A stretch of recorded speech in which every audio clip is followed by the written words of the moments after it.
Hey, what's going on? Nick Unsworth here with Life on Fire TV, and this is an extra special episode because I'm going to be interviewing Michael Stelzner, who's the owner, the creator, the founder of socialmediaexaminer.com, and I've watched his rocket ship-like growth with that website, and now he's expanding into other ventures. He's puts on the biggest event in the social media industry, and the guy is an absolute boss in the industry. So super excited because he's been someone that I've looked up to over the years and just seen the growth, and for us to be able to pick his brain and to be able to take what he's done and then turn it into actionable nuggets for you guys is going to be super cool. So follow me. This is going to be awesome.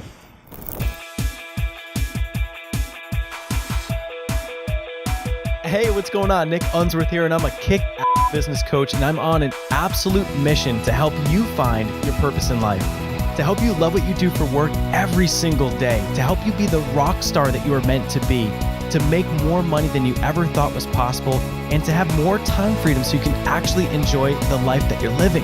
I'm here to help you set your life on fire.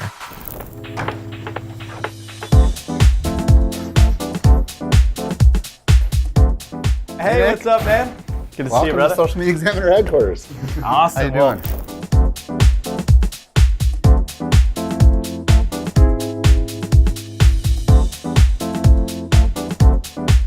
So tell us about what goes down in here. So I see a microphone. I know you've got an awesome podcast. Right. I see a little mixing board. Yeah, this is where we record the Social Media Marketing Podcast and also the brand new Parenting Adventures podcast.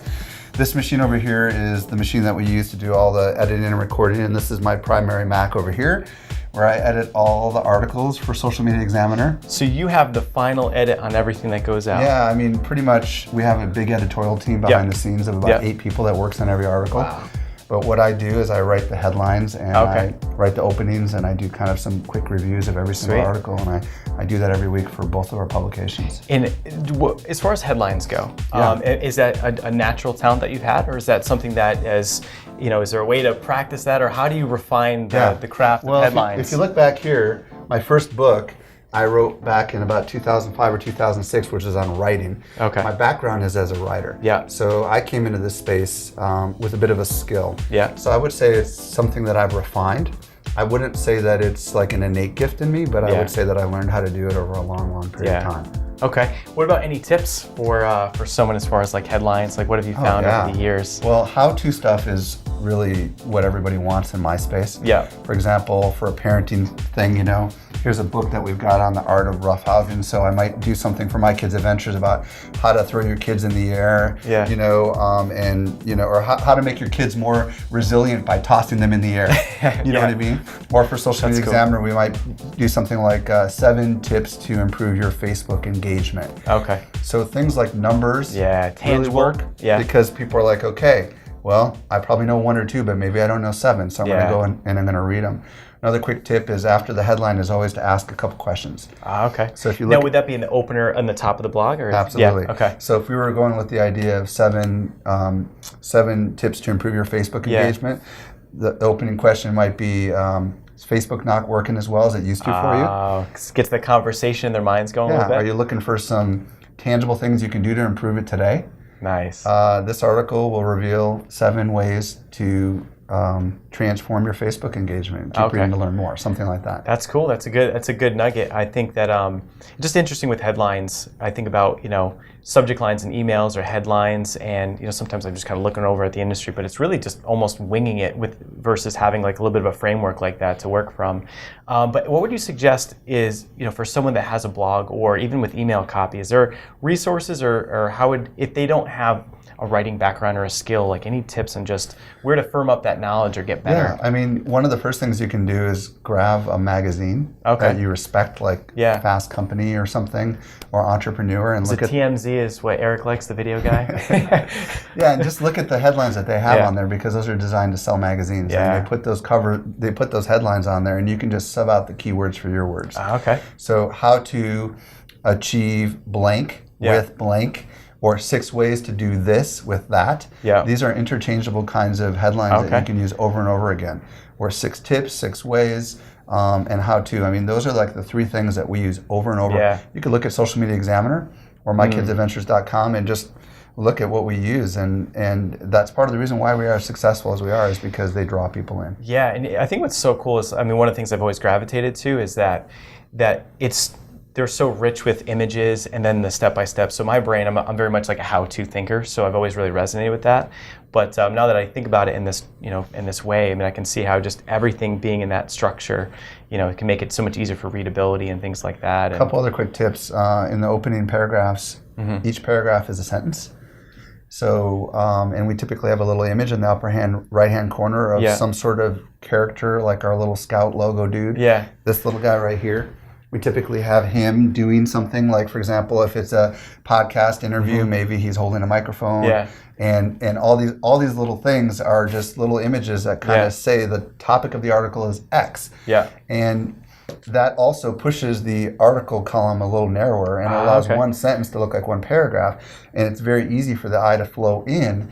And it draws people right in. We use lots of subheads. We use lots of bold words. We'll take words inside of paragraphs and bold them to accommodate the skim reader, because we know that if we can pull someone into the article and they see enough value, even if they skim, they might go back and start reading. Yeah, that's cool. And so as far as the little, the Social Media Examiner guy, so Scout. The Scout, Let's get it right. Just come on, man. But you should know this. Yeah. How did that come together? Like, from a branding standpoint. So, Scout is actually the child of the designer that did it. Oh, okay. And obviously the kid's a lot bigger now. But Scout never ages, just like the Simpson kids. So the idea here was that we wanted to come up with an avatar when everybody else just had words. Yeah. And Twitter was one of the only few brands that actually had an avatar, which is a bird, right? And they didn't even have that in the beginning. Yeah. I knew that if I could come up with an avatar and have it thematically work, where he's like a jungle explorer and it's examiner, it all kind of fit within a theme. And our slogan is your guide to the social media jungle. Yeah. The way we named him was, after our first year, we had a contest and we asked our readers to go ahead and come up with their best names, and we did a vote, and Scout was the one that they chose. Boom, tied it all together, bringing the users together. Exactly. So as far as like the design, I always see, I mean, you just have like rich, vivid design on everything. Now, how do you see design playing out in terms of blog posts and just everything that you're doing? Huge. Yeah. I like to say that you cannot get to the mind except through the eye. So if you want someone to read something, it must appeal to their eye before it can appeal to their mind. So I think about when I was in college, and I think about textbooks that had paragraphs that were 2 pages long, and your eyes roll back, right? Yeah. I've got the attention span of a flea. So I know that if I can make it appealing to me, then it would appeal to anyone. Yeah. And the idea is just to have a really nice design surrounding your blog. Yeah. Like if you go to the Social Media Examiner blog, you can see we've got all sorts of design elements going on that frankly haven't changed in almost 5 years. Yeah. But they were way ahead of themselves, and it overcomes what I call the "who are you" objection. So when someone comes to your website for the first time, if they've never seen it before, and it reads well and it looks well, they'll assume you've been around forever. Yeah, it's interesting. My business coach always says that graphic design is becoming as important, if not more important, than copy. Just from for the skimmer or just from the outside perspective. So they're both important. Yeah. And I think, because I used to own a design agency and I used to be a writer, I think those two things combined are the ultimate skill. And for anyone who isn't a writer or isn't a graphic designer, there's plenty of great writers who can consult with, or designers that are out there. Yeah, and so on the writing topic, I mean, what were some of the steps you took to just bring in, writers for the blog? And I think what's so cool is to see that it's like it's a community of people, and what were some of the things that you did to curate some of that content? Well, in the very beginning, we had a short list of what I call fire starters, which I reference in Launch. And these are people that I had spent a good year building a relationship with, that I knew would be instrumental in the launch of Social Media Examiner. Yeah. And they were people like Mari Smith and Denise Wakeman from the Blog Squad, Chris Garrett, who co-authored the book Pro Blogger, and Jason Falls from Social Media Explorer. And these 4 people had such a loyal following already that if they recommended something, people would respond almost immediately. Yeah. And if I could develop a relationship with those people and get them to write for me, then I was in a win-win situation. I asked each of them to write 1 article a month. And then when they were done, and some of them only lasted 3 months. Yeah. But that was all that I needed in the beginning. To get it going. And then I took all my background with writing, reached out to a lot of my writing friends, and asked them if they would contribute 1 per month. And that was how the ball started rolling in the beginning. That's cool. I mean, it's been wild just to see it's almost like a hockey stick-like graph, on your growth, or a rocket ship, taking off. It's crazy. So yeah, I want to dive into 4 pillars. We think of 4 pillars of a life on fire as marketing, mindset, networking, and purpose. And so we'll touch on all those different things as we go. But do you want to grab a seat? You want to grab a seat and dive into this thing? All right, let's do it. All right, let's do it. Sweet. Well, we are back in action with Michael Stelzner, and I'm super excited. So this book right here, Launch, I read it as soon as it came out when you wrote it, and the story, if you haven't read it yet, I would highly recommend picking it up, because this is one of the books that I read, and this was one of those pivotal books. It's like I read like Crush It, and I had a whole bunch of just different pivotal books, and this is one of them that I started to get the ideas for my Facebook marketing business, and then I referenced back to it launching Life on Fire. So this thing has been a great resource and tool for me, and what I'm excited about is drilling down into how you launch socialmediaexaminer.com to great success, and then how you're doing it again and again. So doing it over and over and over, you've proven the model. And so let's start with Social Media Examiner. Yeah. For context, tell us about some of the numbers when you first got rolling and kind of where it sits now. And then, because you've got some projects that are so fresh and new, I'd love to kind of start with one of those and just to hear, how are you building this thing out and how are you creating these staggering numbers? Well, in October of 2009, I launched Social Media Examiner, and in the beginning we were publishing about 2 or 3 days a week. Yeah. And back then, social media, if you think about it, was relatively fresh. A lot of people had no idea what Twitter was. Why do I need a Facebook page? And I'll be honest with you, I had only been on Twitter for about a year. Yep. And I wasn't even on Facebook yet, just to give you some perspective, okay? That's how behind I the became a scenes. Facebook marketing expert. My girlfriend, at the time, I'll never forget that, she said, but you don't even have a Facebook personal profile. I'm like, but I bought 3 courses. I think I know more than somebody, and I'm going to start there. And she's like, oh my God, that's crazy. So, we didn't have a Facebook page until probably 4 or 5 months after we launched. Yeah. So just to give you some perspective, I knew very little about social media when I launched Social Media Examiner. And I still am not a social media expert and would never qualify myself as one. But back then, we were publishing a couple times a day, and I was leveraging, as I referred to earlier, the fire starters. Yep. And these were the people that I had built strong relationships with, and we all agreed to help share each other's content in the early days. And in the first couple of months, we rapidly grew. And I don't remember the exact statistics, but I can tell you that within about the first 4 months, we had 10,000 people on our email list. Wow. And every time we got a new article out, we would email those 10,000 people. And so at that time, would you say, what was the biggest leverage point or reason for success? Was it because they were the fire starters and they had influence and it was kind of cross-promotion with them? It was the content, because one thing that I knew when I started Social Media Examiner, which is still true to some extent today, is that if there's anything that goes crazy viral in any particular network, it's articles about the network itself. So I knew that when I would write articles about how to use LinkedIn or how to use Twitter, that these articles, because social media was so fresh at the time, would be rapidly disseminated through the appropriate social networks and it would pop. And I also knew that our articles were way longer. We're talking a minimum of 1,000 words. And in many cases, they were up to 2,000 words. Wow. So these were not your typical 300-word opinion about what's wrong with Facebook. Instead, they were how-to detailed articles. So I took all my back knowledge on how to create good content. And long story short, within the first couple months, we were ranked by Technorati as one of the top 10 small business blogs in the world. Wow. 10 months. Fast forward today, about 4.5 years later, this year we've already had about 3.5 million people visit Social Media Examiner. Wow. And unique individuals, and we have 250,000 people every day that get our email in their inbox. Isn't that crazy? That is crazy, and I'm one of them. That's like a small city. It really is. That's wild. And so, having that level of success and growth, and so how about as far as monetization? So how quickly did you make that decision to start monetizing? Did you? Wonderful question. We actually didn't monetize by design for a good 6 months. Wow. We had a goal. It was maybe 5 months. We wanted to get to 10,000 email subscribers before we ever monetized.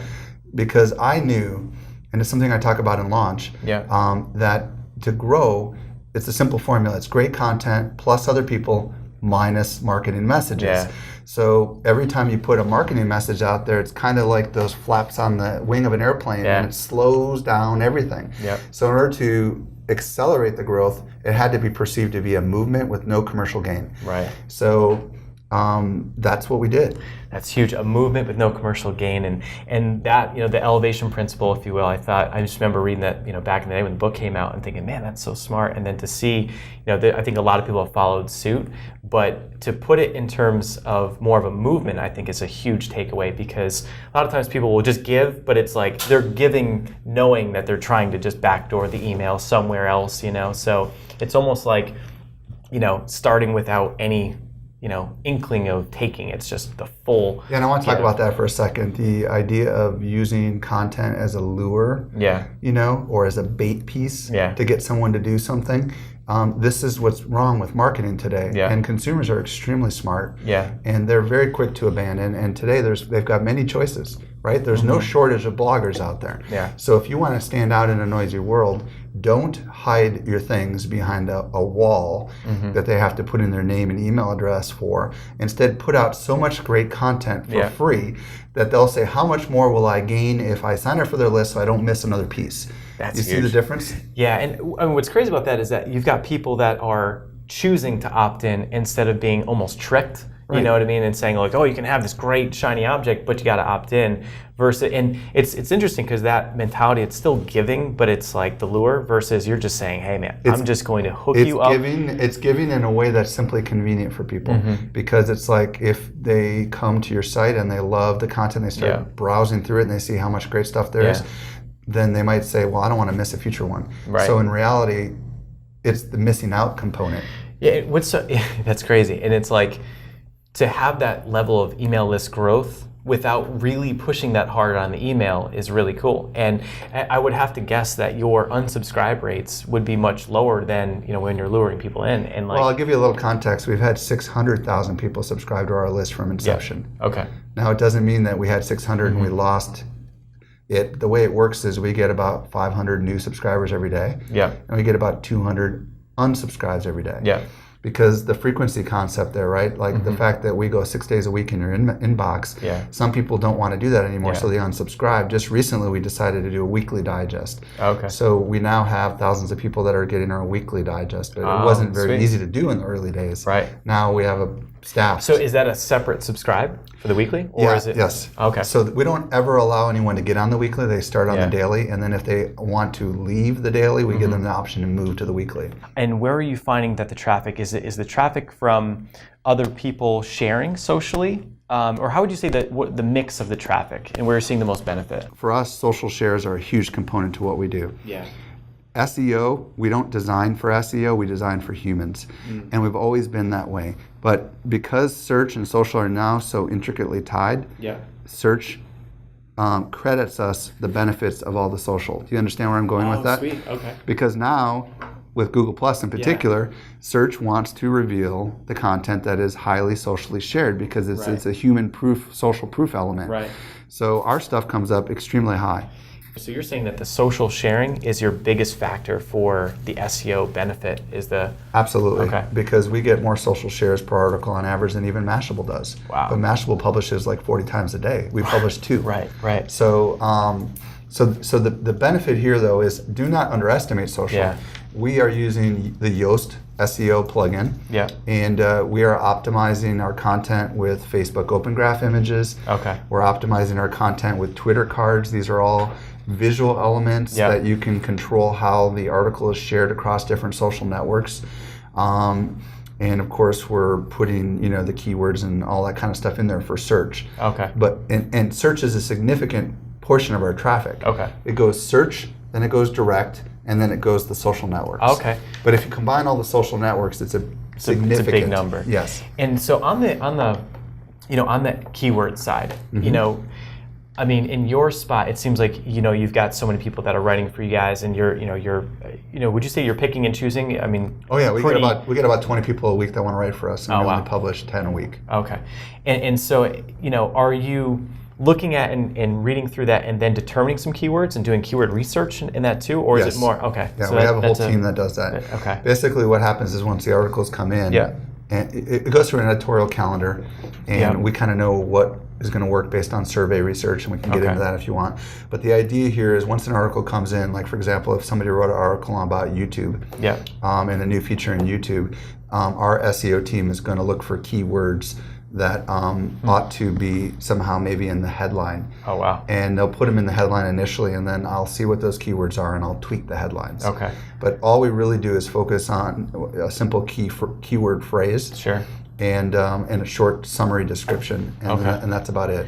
And so on that side, I mean, so first and foremost, it's like, you know, for someone that's building out a site, so let's just say for someone that, you know, they've identified their passion, they you know, it's a mom that has just had a child, and they want to write about, you know, being like a mommy blogger and sharing the experience. So they might write an article about something about, you know, baby food or something. And so you're saying once they have that article, then you'd go and then, is there a certain like tool, like one like was it Market Samurai or one of those things? So, well, I know that some people on our team use SEMrush. SEMrush, okay. Which is a tool that allows you to look at keywords and see how many people are searching for them in Google over a period of time.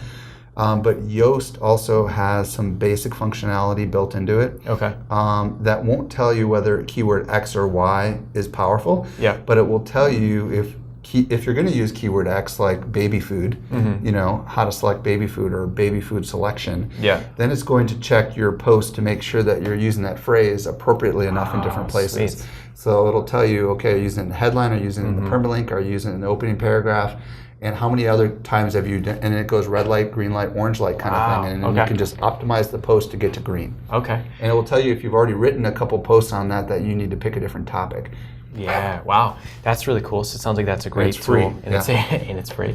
And so, would you say that as far as on the SEO side, for you as like, you know, the final edit on that? I mean, are you looking at what's coming in front of you and then making any decisions for headline? Like, basically, if we put it this way, if you're looking at a headline that's got the keyword in there, would you? I would change the whole thing if I needed to. If you needed to make it more appealing for the audience to open it up. Yeah, okay. And then if I need to readjust the keywords to make sure they're present in the appropriate places, I might like say, you know, in my first section, why organic baby food? If organic baby food was this thing, you know what I mean? Instead of just baby food. Okay.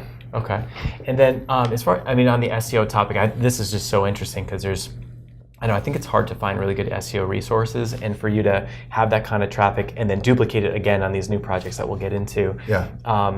So I think, you know, so using those tools, writing for the audience, but then kind of weaving it in using the tools. Any other just SEO considerations, you know, whether it might be the type of theme on WordPress or? Well, Webmaster Tools is something a lot of people don't realize that you can go into, and you can make sure a couple of the settings there are turned on.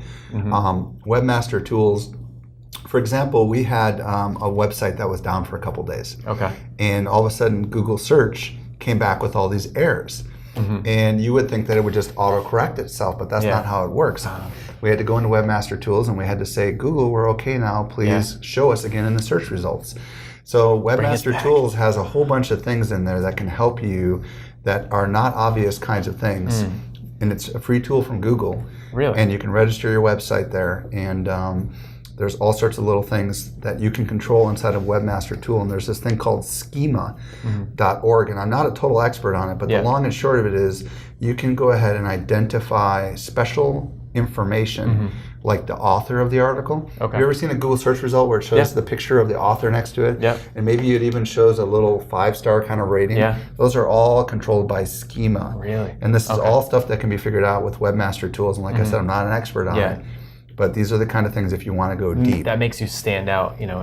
It does, because when you're going through Google search and you see the author's picture next to it, and you don't see any other ones, it adds a human element to it, and it might increase click-through. Okay.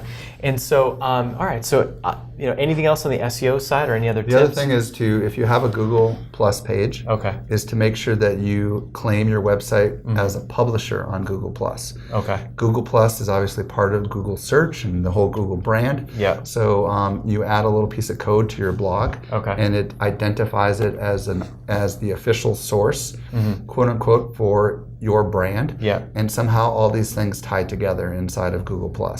Sweet. And I don't exactly understand how it all works, but I know you should definitely claim your website with your Google+ page if you happen to have I think what's so exciting about this is that with Life on Fire, we're growing, things are great, right? But at the end of the day, we have very minimal SEO. I mean, I'm like a paid advertising kind of guy, and that's how we're growing. And our SEO it's atrocious. And what's cool about this is that, I mean, this is something that, you know, I'm like literally, I'm hearing these things, and I'm like, I want to write them down, but I'm thinking, you know, that's why we have show notes and we have the video. But my team member Ryan is going to flip because we're going to be implementing these things, and I think.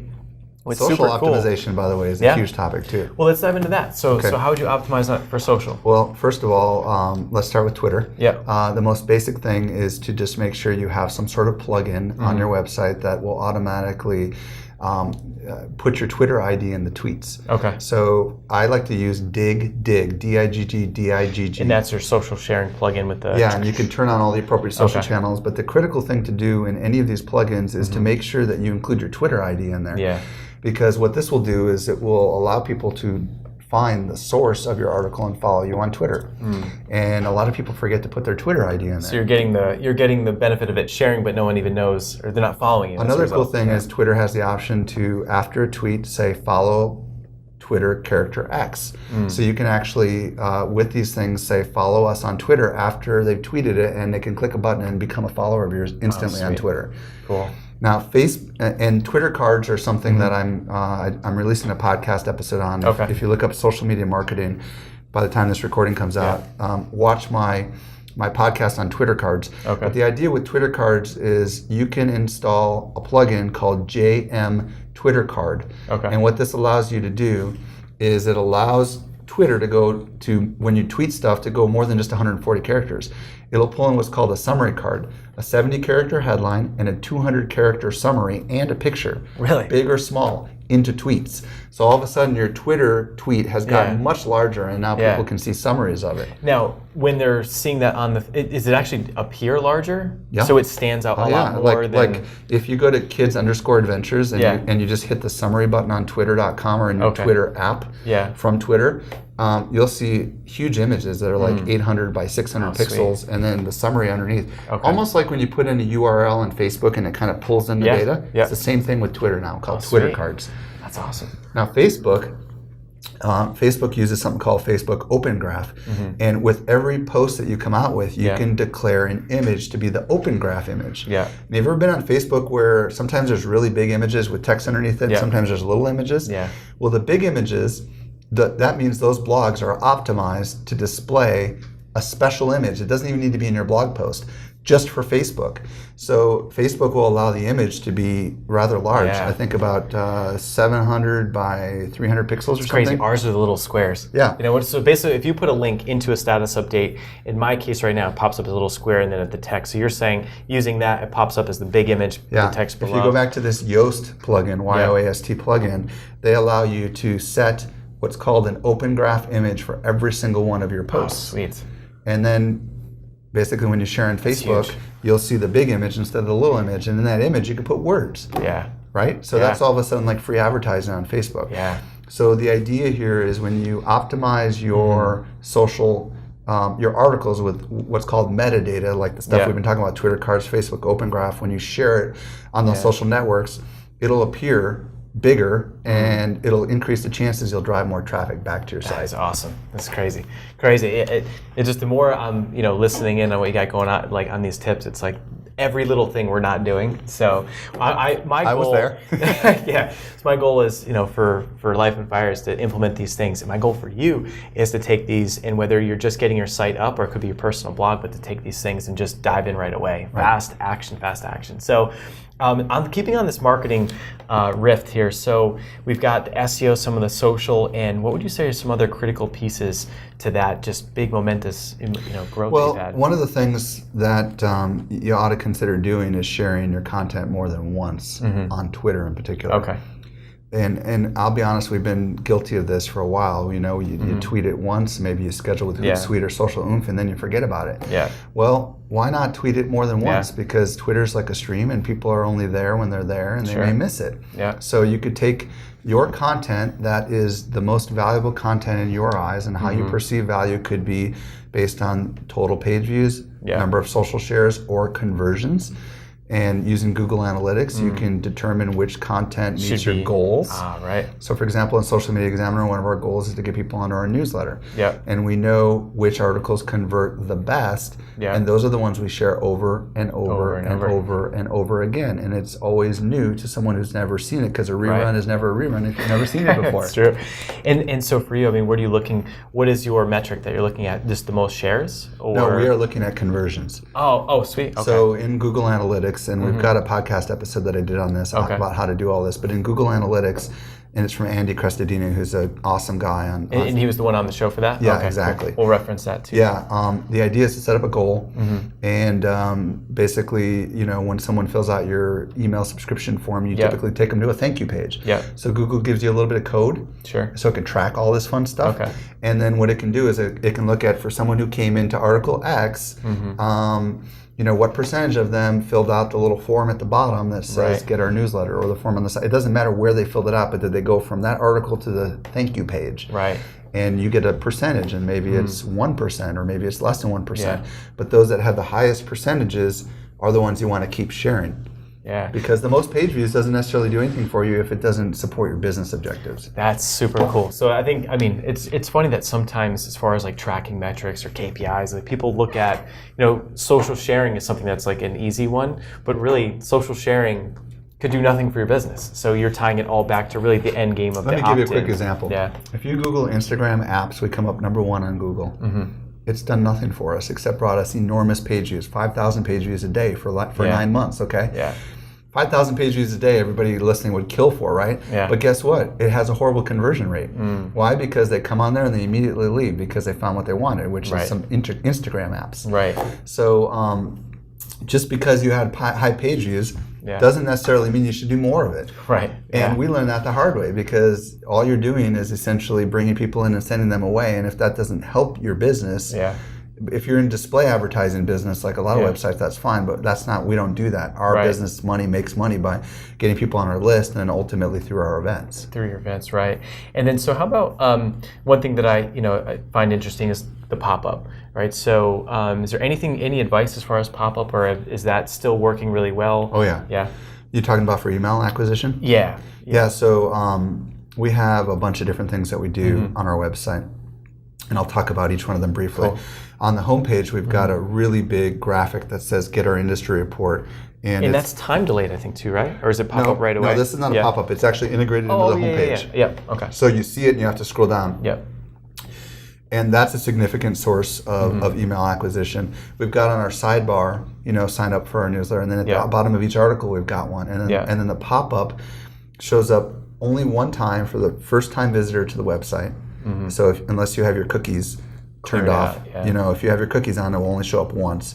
And the pop-up, we do split tests, but right now we're split testing 2 different things. Okay. And how often do you change that? Do you spice it up? Well, it's one of those things that ultimately you set it and forget it once it works for you. Yeah. But we've been experimenting with, for example, a Facebook video tutorial versus our industry report. Okay. And right now we're doing the Facebook video tutorial, and we're split testing whether we should have a screenshot of a video versus an avatar of Scout holding a package. Yeah. And right now they're going head to head to see which one converts better, and then once we learn the lesson there, then we change it, and we can further split test it, for example, by trying some different words over time. But the idea is to constantly refine that, and sometimes your offer becomes stale or obsolete, and you need to change it.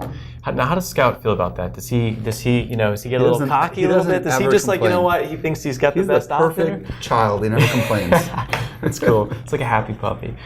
So how about, as far as we've gone through some really cool and awesome marketing tips, and then from a monetization standpoint, just tell us about, when you had that period where you're just giving and giving, and then, why you chose events, and why that's worked so well for you.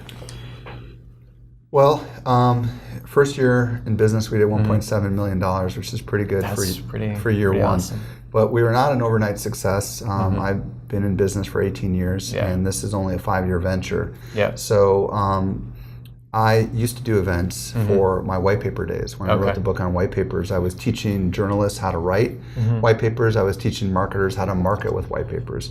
So I'd cut my teeth on online events. Yeah. And we used to do teleseminars in the day when people would pay me and I would interview them, just like you're doing right now. Yeah. I mean, I would interview, it's funny, $39 people would pay typically for this kind of an interview in the past. It would be audio only and 100 people would buy it. You know what I mean? And I would do it once a month. And eventually I realized, what if I bulked a bunch of them together? Or what if I gave them an annual price for all of them? And that was interesting. More people were willing to upgrade and buy an annual package. But then I thought to myself, I want to have a physical conference. So I reached out to someone in the writing world and he said, I don't do physical stuff anymore. I said, well, will you do an online something? And this was like 2006.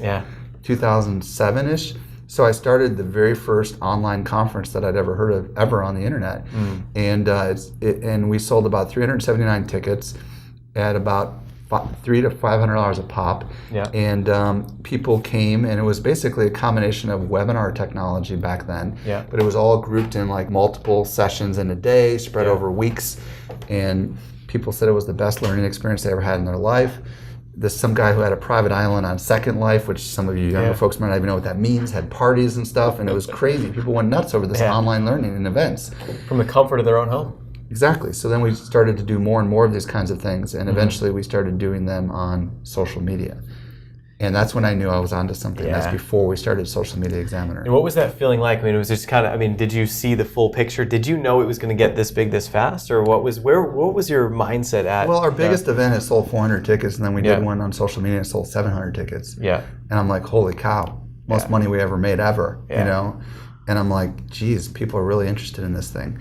I knew the money was going to be there, and I actually made the mental decision when I started Social Media Examiner to shut down the other business if we were able to meet our goals. So literally a year into Social Media Examiner, I shut down all the other businesses and deleted the website, fully gone. And just to give you some perspective, I was known as the king of white papers. I came up for white papers in the top 10 7 times. I deleted it all. Now tell us about that. So you deleted it all because I mean, it was cathartic. You had I needed to rebrand myself. So you had something special with Social Media Examiner. You saw that. Now, would you say it's because this is just you're more passionate about this, or what? Tell us about. I felt like I was the typecast actor. You know what I mean? I felt like I was the child actor who was always seen as a child actor, and I needed to just change. And I didn't want to be known anymore as the white paper guy. So part of it was writing this book launch. And that book started about a year into the second venture. And it was very awesome to be able to rebrand myself. And so many people in the world of social media have rebranded themselves. I mean, it's crazy if you think about it. Like, just take Guy Kawasaki, for example. Guy Kawasaki was the Apple evangelist, and now he's the Canva evangelist, you know? And he's done so many other things in between. So the natural evolution of things is to rebrand yourself. But long and short of it, to get back to your original question, I knew that these online events would be a huge revenue potential. So we did 3 of them a year. We did, and the idea was to do one on social media, one on Facebook, and then one on maybe small business or content marketing, and we would switch it up every single year.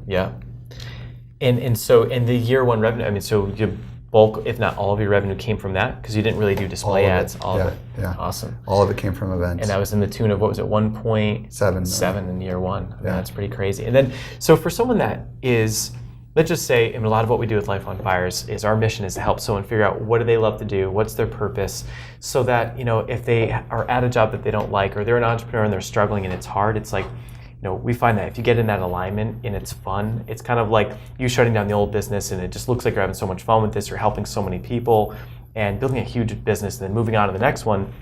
So for someone that gets clear on that passion and they're like, all right, I want to, you know, build out, you know, online business, you know, would you recommend that, you know, the online summit if they're in the health and wellness niche or they're in other specific niches? And has it changed? This is a very important thing. First of all, don't quit your day job just yet, okay?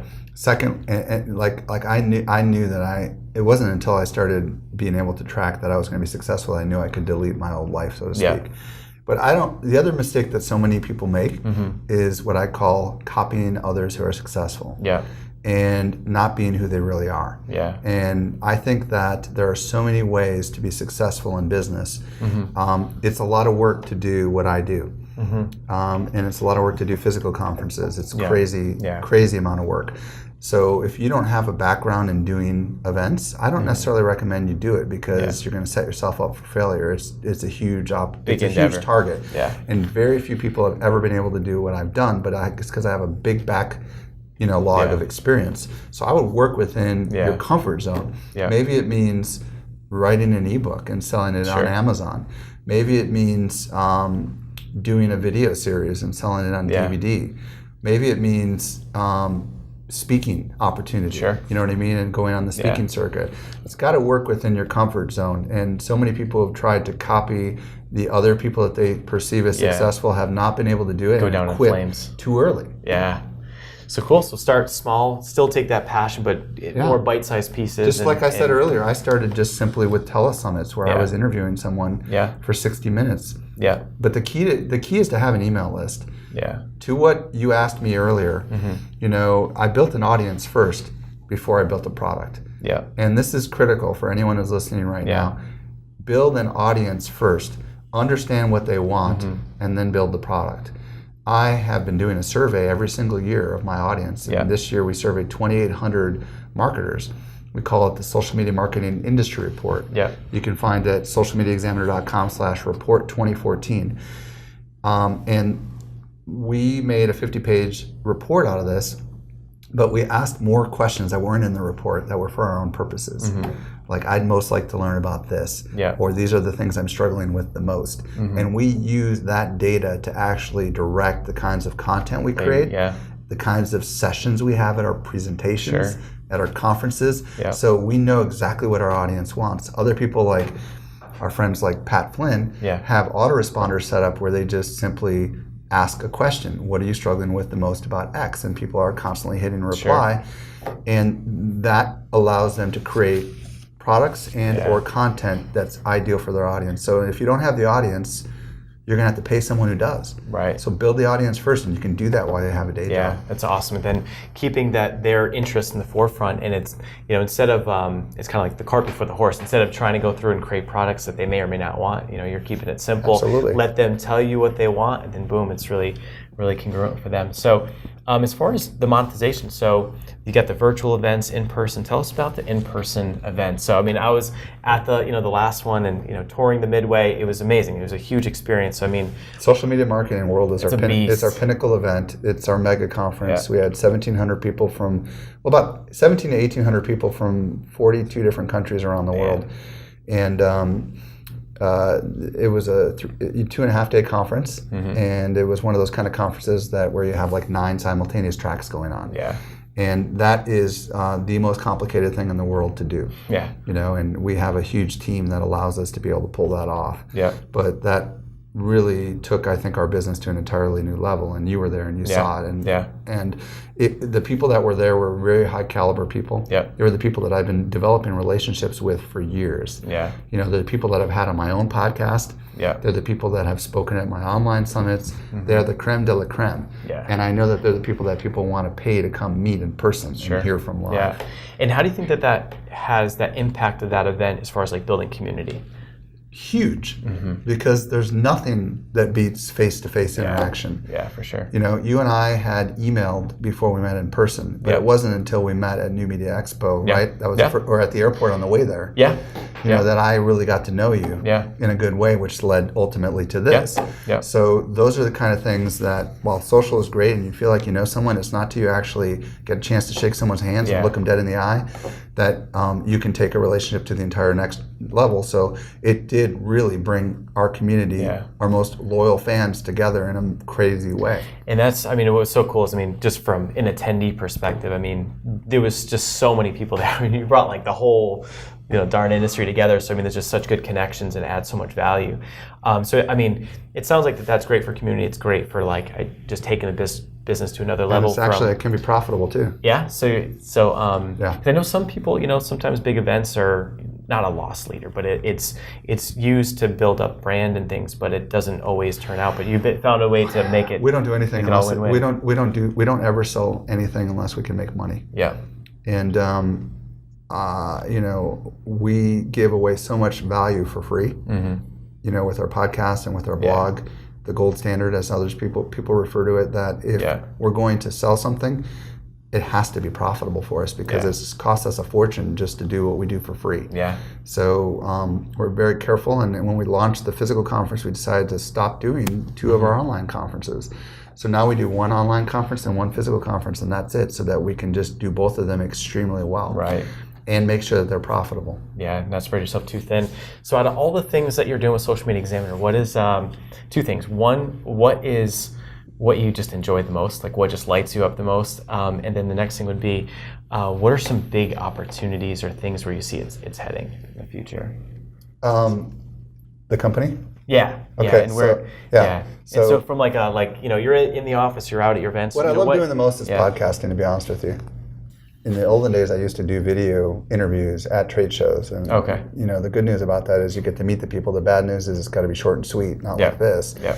And I would time release them out. And with podcasting, I can get much more timely with my content. I can go deep dialogue like what you and I are doing. Yeah. It's one of the most enjoyable things I've ever done in my life.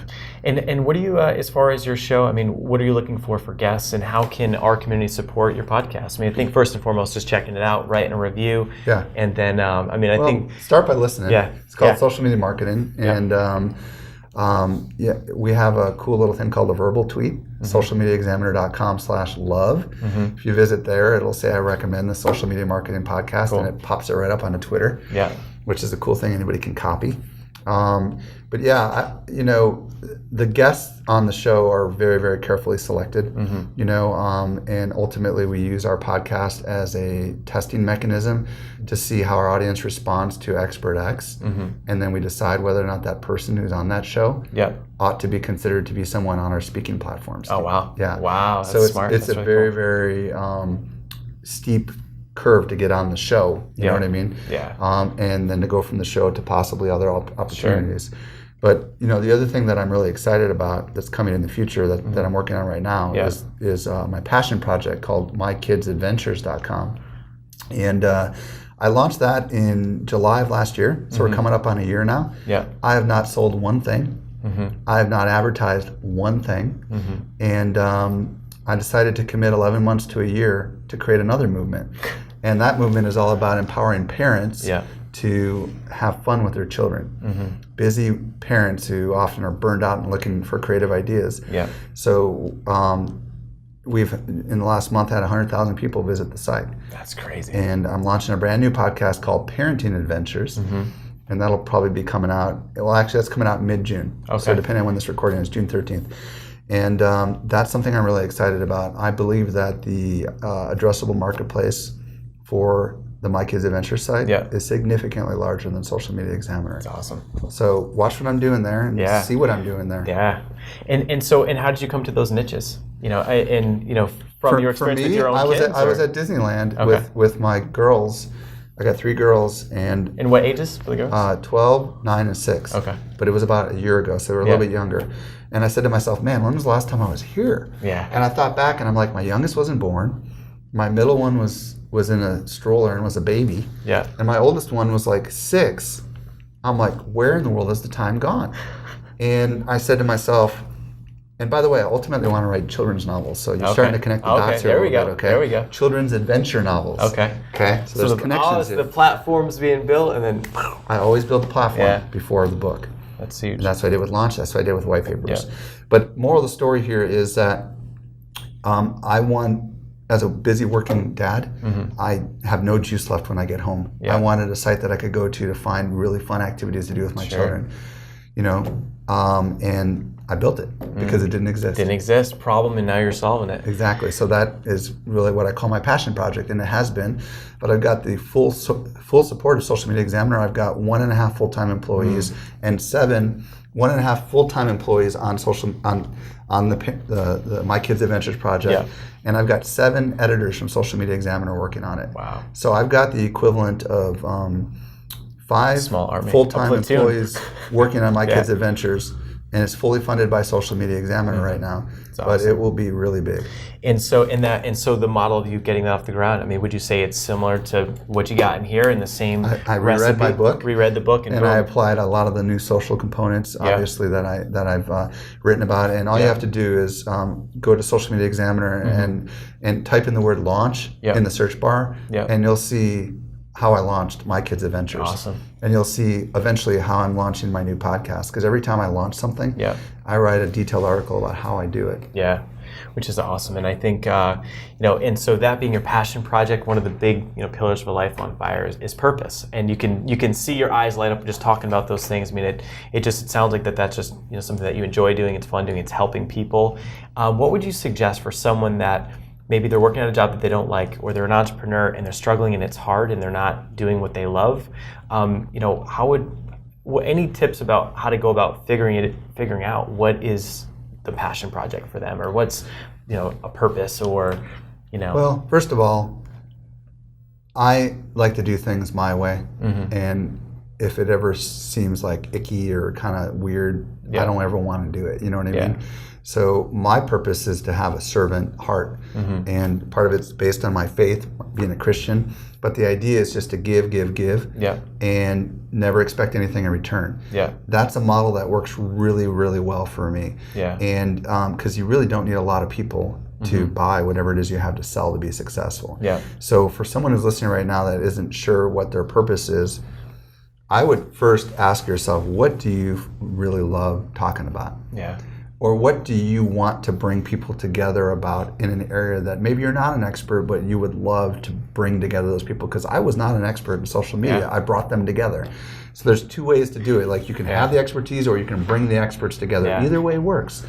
And then, start there and figure out how to build those relationships with the right people.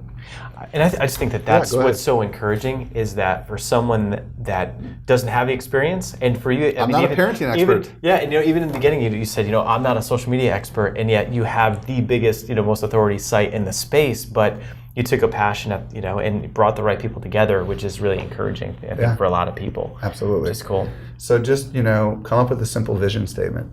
And your vision statement could be something like, I aspire to be the world's leading authority on X, and I will do it by providing outstanding quality content without compromise. One of the things that we have in our internal vision statement is that we will never sacrifice time for quality. Everyone in this organization knows that if a decision has to be made and it comes down to rushing, but it being crappy, we will forego it completely. Because quality is what we are all about, and we will take our time. How refreshing is that, right? I would suck to be on The Apprentice, but because I just couldn't do it. But given time and quality, I'm all about quality, and I think that's a differentiator in a world of suckiness, if you will. Absolutely, big time. And so before we wrap, just a couple things I would say. One is just a question I just love to throw out there, just an off-the-wall question, which is, what's one thing that most people don't know about you? Just a complete, out of left field question. Okay. Could be anything. Well, I tend to wear Tevas every day to work, and I'm generally in a t-shirt and shorts, and it's funny because people said, whoa, you're in a collar shirt today, what's going on? So I just want to say that this has been amazing. Thank you. Guys, you have to check out the show notes, because in the show notes you're going to get all the resources that Michael mentioned, also how to connect with him, to check out his podcast and all the different links, and to connect on social and Twitter.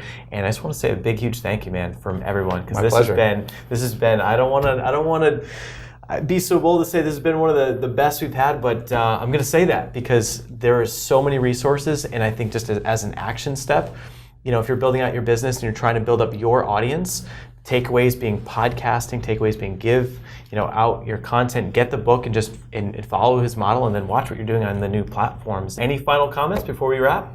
Just realize that everyone who you look up to and everyone who has a platform started where you are now. With nothing but an idea. So don't let that idea pass you by. Make sure you give it a try, because if you don't, then you'll never know what you missed. So just go for it. Go for it. I love it. We'll see you guys on the next episode, and go to lifeonfire.com to grab the show notes for this. And this has been awesome. So you guys have a great rest of your day. Thanks, man. Thank you. Cool. I'm here to help you set your life on fire.